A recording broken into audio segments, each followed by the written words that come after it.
Good morning. It's 7:20, 67 degrees on Monday morning. Out here in the barn gym, a little stroll on the big pink treadmill.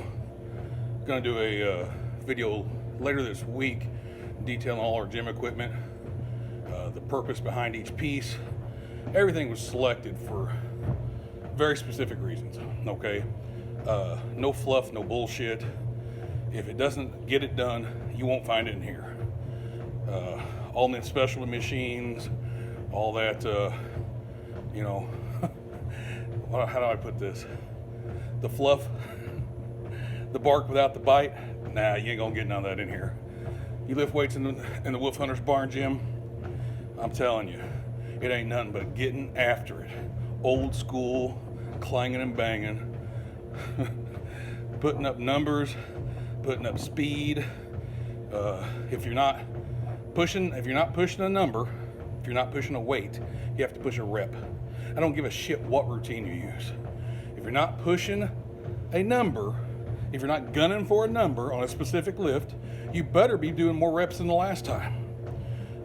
That's the only way to judge performance. Okay, and that's what fitness and performance should go hand in hand. I can't talk about bodybuilding. I ain't never been a bodybuilder, never will be. No desire to prance around in my panties on stage, okay? Just ain't me. I don't have that type of, self-confidence, even though I could get my fat ass down in, single-digit body fat. Just not me. I've always pushed numbers and performance. The difference is, as I get older, I'm not pushing numbers in substitute of fitness. And you may or may not know what that means. There's a lot of strong motherfuckers out there that couldn't walk around the block if they had to. Not gonna be me anymore. That whole gasping to tie your shoes, fuck that. That whole not being able to play a game of pickup basketball with the kids, fuck that. Fat bastard and strong, ain't gonna get it no more. All it has done is 4D surgeries, degenerate the disc in my back. Working out, if people think about it in just simple fucking English, working out has the word work in it. If you do hard work for 20 plus years like I have, it takes a toll on you. And anybody that says that it doesn't, either isn't pushing it hard enough, or they haven't got to that point in their age yet that it's started to catch up to them. And that's not the same for everybody. If I'd never touched a weight till I was, say, 25 years old, my lifespan without the weight pile taking a toll on me is a lot longer than starting when I did at 15 and mom and dad dropping me off at the local gym uptown. My dad has been nothing but a supporter since day one. Since that very first time back in, my 8th grade summer when I told my dad, hey, I want to get stronger so I can play football next year. Okay, where do you got to go?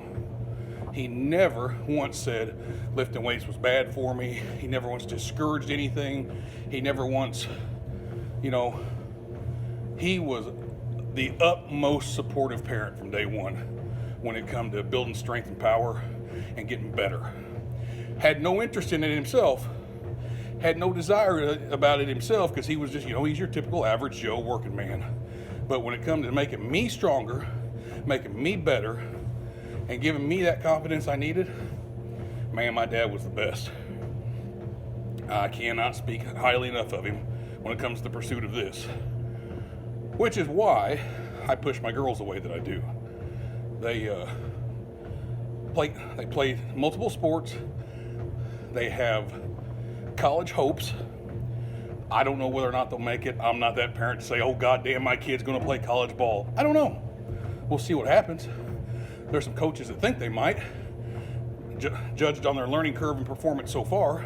It's one of those things, if the curve keeps in the direction that it's going, man, they're going to be top tier. But there's all kinds of things that can happen between now and then. Hell, they can lose interest. I'm not pushing them to play something they don't want to play.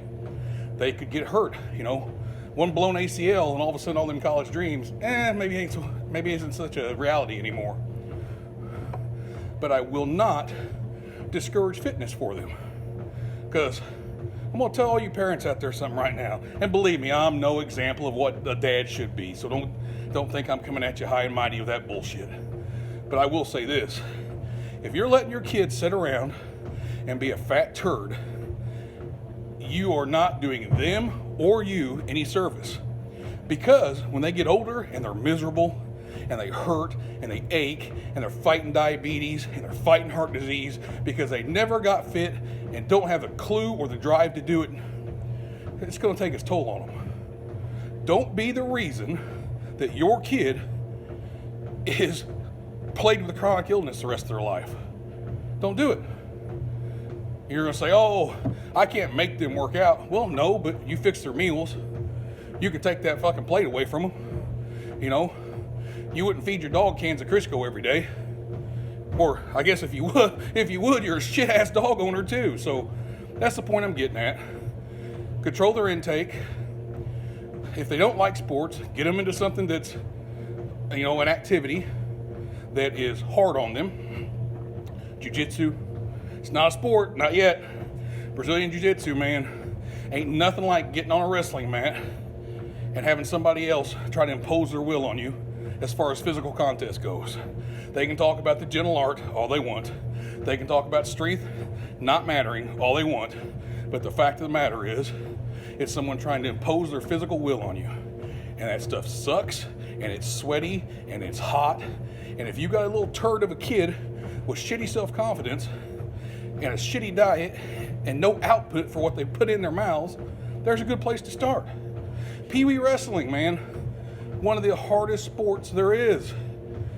To get, you know, kids don't want to have another kid slam them down on the ground and hold them down for 3 seconds. But that contest, that sheer output of will and horsepower, that trying to master these different techniques to make the other kid either tap or pin, not only is it bigger output than what you can imagine mentally and physically, but one day it might save their goddamn life. And that's the reality of it. This ain't Oz no more, folks. There ain't no golden roads. There ain't no emerald castle. We live in a time and place where your children, if they are school age right now, had better learn to defend themselves. If not, man, there's only victims from here on out. Strong will survive. That's all I got to say about that. I'm gonna get back to this cardio. Got some squats to do. Maybe a little deadlifting today, depending on how the fat back feels. Talk to you again soon.